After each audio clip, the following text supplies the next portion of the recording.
নমস্কার বন্ধুরা, আমি সুপর্ণা নিয়ে এসেছি নতুন আরেকটা ভিডিও। তো চলো, আজ আমি আবার নতুন করে এক নেল পালিশ পরবো নিজের রিয়েল নখে, সেটাই তোমাদের সঙ্গে শেয়ার করব।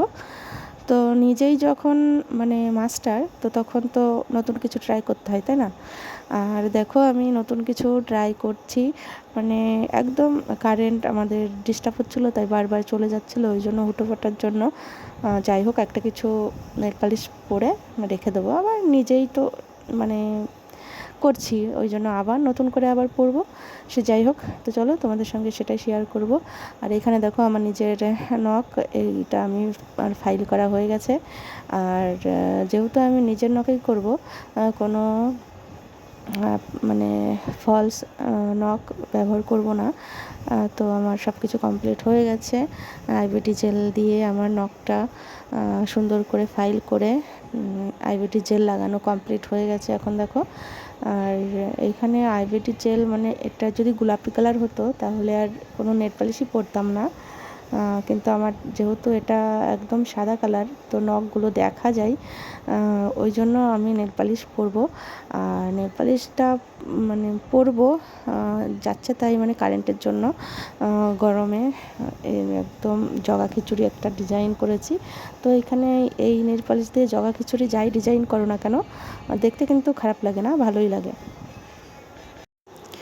তো দেখো, এখানে আমার জেল লাগিয়ে শুকানো কমপ্লিট হয়ে গেছে। আর এইখানে দেখো কত সুন্দর লাগে না, এটা শুধু জেল লাগিয়ে হালকা ডিজাইন করলেও এই জেলের উপর দিয়ে ওটাও খুব ভালো লাগে। কিন্তু যেহেতু নিজের নখগুলো দেখা যায়, ওই জন্য নেল পালিশ পরতে হয়। এরকম না হলে যে অন্য গোলাপি কালারের যদি জেলটা হতো তাহলে আর নেল পালিশ পরতাম না। তো দেখো, এখানে আমি নেল পালিশ পরেছি। তো এই যে শুধু না, অনেকগুলো নেল পালিশ শুধু ওইখানে রেখে যদি শুকিয়ে নেওয়া হতো তাহলে ওই নেল পালিশটাও কিন্তু ভালো লাগতো। আর এখানে দেখো, কোনো কিছুই না, নেল পালিশ ইচ্ছা মতো তুমি ডিজাইন যেটাই করো না কেন সেটাই কিন্তু ভালো লাগে। এটা শুধু হালকা যে কোনো ডিজাইনই করা যায়। আর এখানে তো আমি গরমের জন্য একটা হিজিবিজি একটা ডিজাইন করেছি। এই ডিজাইনটা করার পরে খারাপ লাগছিল না, এটা আমি শুকিয়ে নিচ্ছি। আর দেখো, ওই ডিজাইনটা নীল সবুজ কালারটা এত বেশি হয়ে গেছিলো যার জন্য খারাপ লাগছিল। তারপরে ওইটা মুছে তারপরে এইটা করেছি। আর এইটাও কি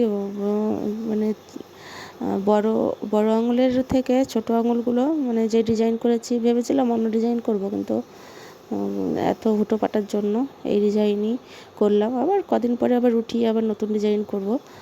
তো যাই হোক, তো দেখো কমপ্লিট হয়ে গেছে। তো কেমন হয়েছে, কেমন লাগছে জানিও কমেন্ট করে।